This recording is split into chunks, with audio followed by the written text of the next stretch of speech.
is Prime Animations coming to you with another character video. And today, what we're going to be covering is our character for Rodimus. Last time we talked about Springer and his involvement within the project, and I promised you guys that we would talk about Rodimus in this current in the next video that we do. So let's go ahead and get into it. Um, Rodimus, as I've mentioned before in several videos, he was part of the Elite Guard. Rodimus is a good friend of Smokescreen. They work together temporarily. I would say that their friendship, I mean, it's not an extensive friendship, but it's a friendship nonetheless. Smokescreen was able to pick up a lot of different things from Rodimus, and we're gonna see some of that play out within the film. Smokescreen adopts some of Rodimus's characteristics. So when Rodimus comes down to Earth, we're going to see some of that adventurous side and a slight immaturity that we saw from Smokescreen, right, during season 2. No different. The only thing is, it's going to be at a different level. I think I've made a comparison how Rodimus is kind of like a college student, maybe junior, senior year, and Smokescreen was a freshman, right?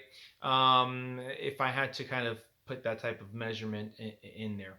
But let's go ahead and read his bio, and then we'll get into a little bit more detail. All right, so his bio says, even under pressure, Rodimus is determined to race through to the finish. As a fully fledged elite guard, he is battle ready and courageous with a lot of leadership potential, though he often acts first and asks questions later. It's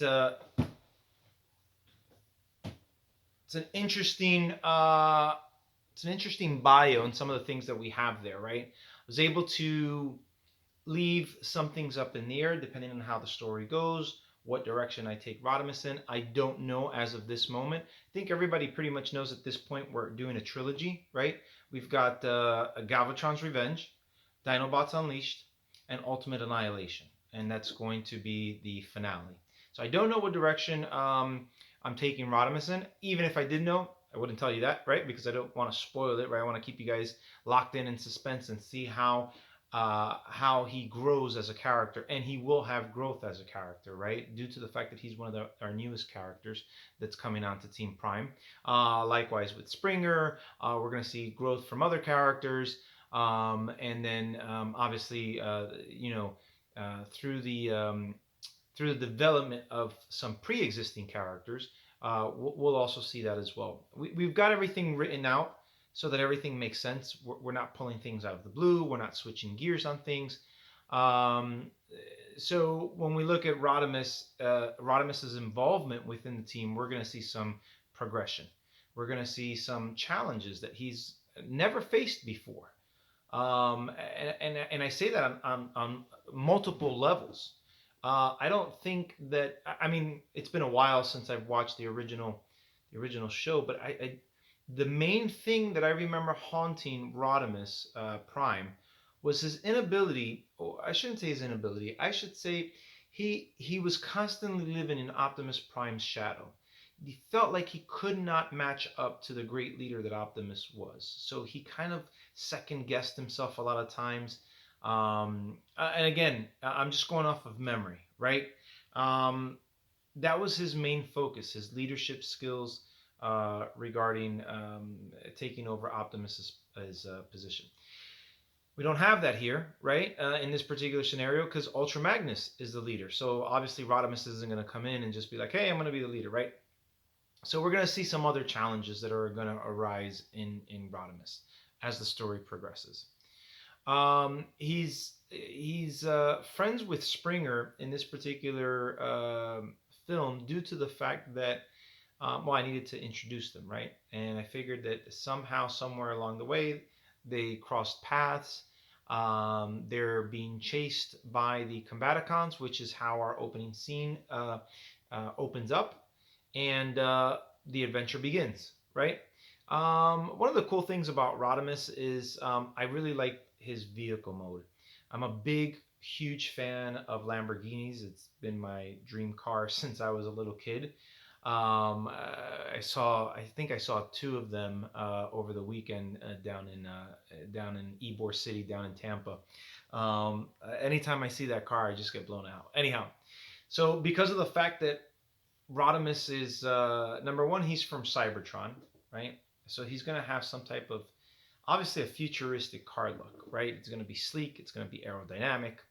One of the things that I really wasn't too keen on as far as the 1986 film was how futuristic the cars looked or the vehicles looked in comparison to how old everybody else was maintained. For example, and Bumblebee remained a bug until he became Goldbug, right? Jazz stayed a Porsche, even though we had these futuristic looking vehicles because the story took place in 2005, etc., right?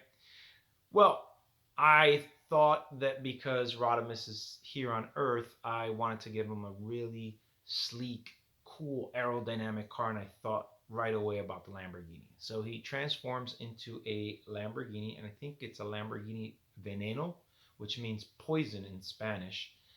Even though Lamborghini is Italian, it's Latin, so it probably means the same thing in Italy. I don't know.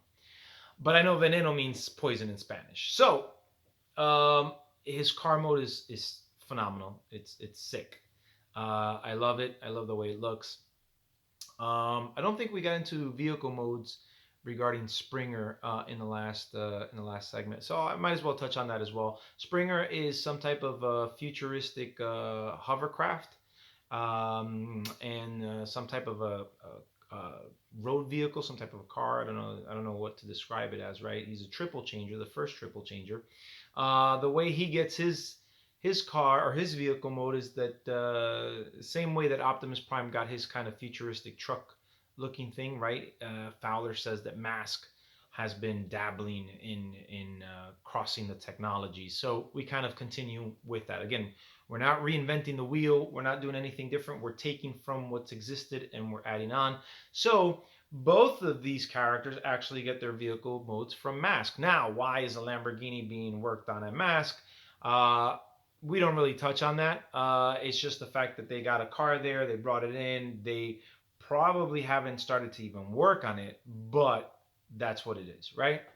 Um, and again, we don't know what they're trying to do, what types of technology they're trying to cross, how far along they are. None of that gets touched on. None of that gets explained. It's irrelevant towards the story. We've got a couple of vehicles actually at this facility. Rodimus just sees a car that looks fast, and he's like, "I want that." And then Springer, being a triple changer, he takes two vehicles for his own. Now, the cool thing is we do explain how Springer becomes a triple changer and the background to that. So it's not just like, wow, where did triple changers come from, and why can't just everybody else just become a triple changer then? You know, why is everybody only limited to one vehicle? We actually do explain. Reason why is because we didn't. It was never explained in the series, right? We never saw any triple changers. So we wanted to explain where triple changing came from. And again, we take inspiration from the show itself. Actually, there was a number of times where the show hinted to technology that was beyond their own capabilities. So we continue on with that, right? Um, the cool thing about Rodimus is you're going to see interactions with his buddy Smokescreen, obviously interactions with Springer, obviously interactions with enemies, interactions with other members of the crew, right? I think in our last animation clip, we posted some interaction between him and RC, and how RC was just utterly annoyed with him, really upset with him. I think that clip is pretty much towards the latter part of our film, and she's just about had enough of his arrogance, his daredevil theatrics, all the stuff that he's been doing wrong in her eyes that Smokescreen kind of did when he first came on board. So we saw some of that play out in the clip, and we see that throughout the film, right? He's I think in one of the clips we see how RC becomes think Onslaught tries to hit on her, right? There are multiple people that are trying to hit on RC. She's the only fembot right now, so it would only make sense that all these male robots around her, you're gonna be at least one that takes some interest in her, right? So we played the probability on that one, right? So we're gonna see some really cool stuff. We'll see some amazing action sequences involving him. We'll really get to see the how acrobatic he is as far as his fighting skills go. Why he's part of the elite guard, right? What makes him important. So there's a lot of cool things that are going to go on in this film regarding, honestly, all of our characters, not just Rodimus alone. So I'm really excited to show him to you guys in a Prime Universe type of way. I hope you guys like the direction that we take it. Again, I can't stress enough how important the story is, and we want to make sure that everything makes as much sense as possible and fits nicely in there. You know, like a glove, right? For the Ace Ventura fans out there. So anyhow, guys, just want to say thank you so much for your ongoing support, especially your patience. I know this film has been in the making for a very long time. I'm very, very close to finishing and releasing our first scene. Um, just to give you guys a quick update, I'm almost done. I should be done by the end of this week with scene one.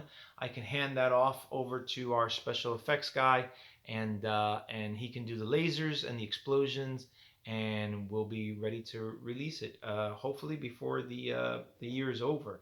It'd be great if we could do it in December, right before Christmas time. Actually, that would be I think a good gift for you guys. But anyhow, that's all I have for now, guys. Our next project update is going to happen probably next week, so stay tuned for that. Again, thank you for your encouragement. Thank you for your ongoing support. Thank you for sticking with us. We're almost there. Just bear with us a little bit longer, and I promise you guys will not be disappointed. Until next time, guys, see you. Peace out.